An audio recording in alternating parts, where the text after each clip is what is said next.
E já naquela época eu notava que as mulheres, eu sempre tive muitas clientes mulheres também, né? Homens e mulheres. E a gente notava que havia, assim, uma grande dificuldade da mulher de se realizar na vida. Ela tinha, assim, um problema que nós chamamos de identificação projetiva. De ver a causa dos problemas delas, geralmente nos seus maridos, nos seus namorados, nos seus pais, na sociedade. Parece que a mulher tem a ideia de que o homem é o grande inimigo dela, a começar desde que ela é criancinha. Então ela já ouve a mãe, e geralmente a criança vê o mundo através dos olhos da mãe, né? Então ela ouvia a mãe já chorando, se queixando a respeito dos maus tratos do marido, do pai.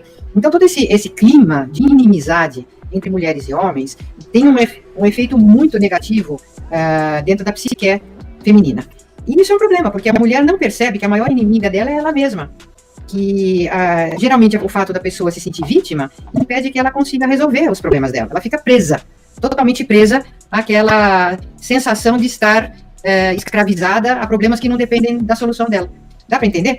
Então, o fato da mulher nunca tratar da própria patologia dela, do interior dela, faz com que ela não consiga florescer e ser feliz, fazer com que as pessoas com as quais ela conviva sejam felizes, e acaba vivendo uma vida amargurada, muito amargurada. Então, aí foi o meu grande interesse de ajudar a mulher a se libertar através da consciência da patologia das mulheres. E eu fiz uma pesquisa em torno do que a mulher pensa de si mesma, do que ela pensa das outras mulheres, e do que os outros pensam das mulheres, né? Inclusive os homens.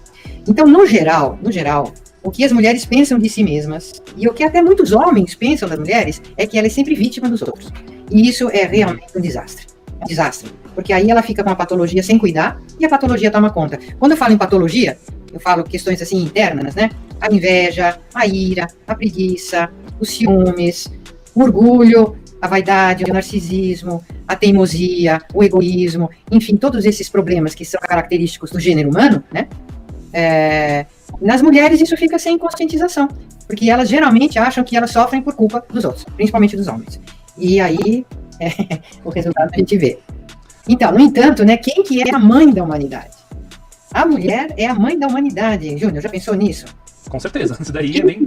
Quem que forma a cabeça dos filhos? Até o filho se crescer, virar adolescente e ir para o mundo, a mulher é que molda o pensamento dos filhos. Ela fica mais tempo com os filhos, ela tem mais, vamos dizer, mais meios psicológicos de influenciar pessoas.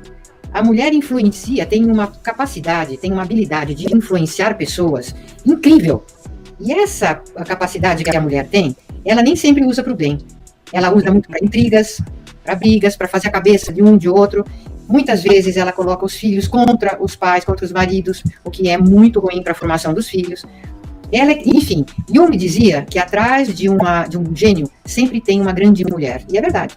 Ou uma grande mãe, ou uma grande esposa. Só que não se pensa que por trás de cada bandido, de cada desonesto, de cada corrupto, tem também uma mulher. Uma mãe que educou mal aquele filho, que protegeu o filho na delinquência dele, que não o ensinou para ser um homem de bem, ou até uma mulher, né, que dá apoio pro bandidão lá. Ela tá lá do lado dele, custe o que custar. Compreende?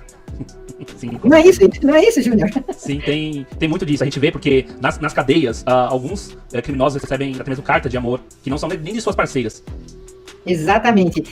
Tem muitas histórias desses assassinos, né, em série, estupradores, que eles têm uma fila de mulheres apaixonadas por eles. Uma fila de mulheres. Justamente que se atraem. Então as mulheres são invertidas, elas invertem.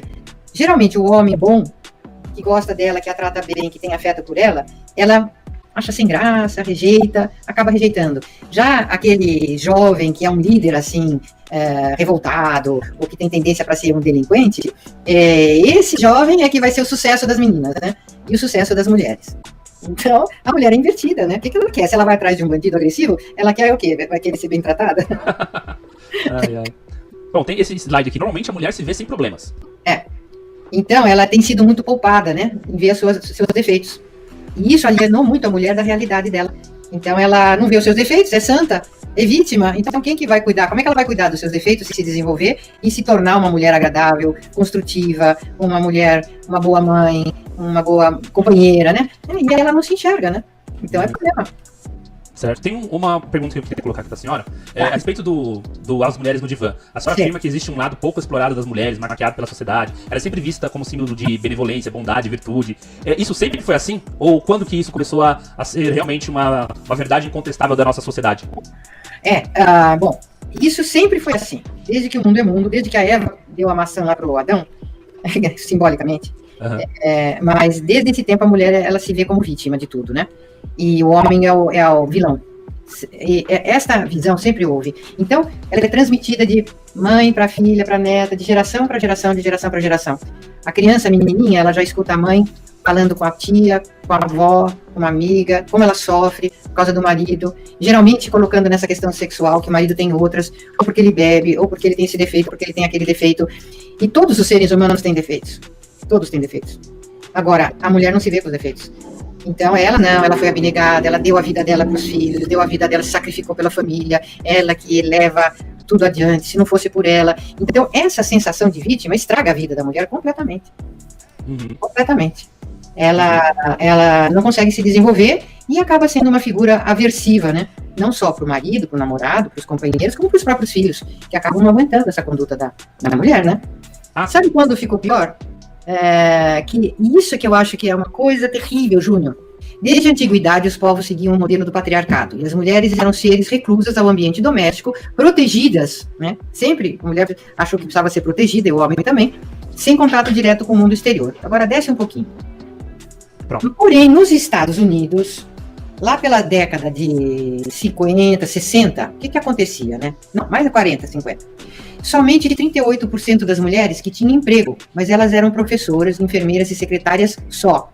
Elas não tinham acesso à medicina, direito, administração de empresas e outras profissões. Imagina só, então, se nos Estados Unidos era assim, imagina nos outros países, né? Então, desce um pouquinho aí o slide.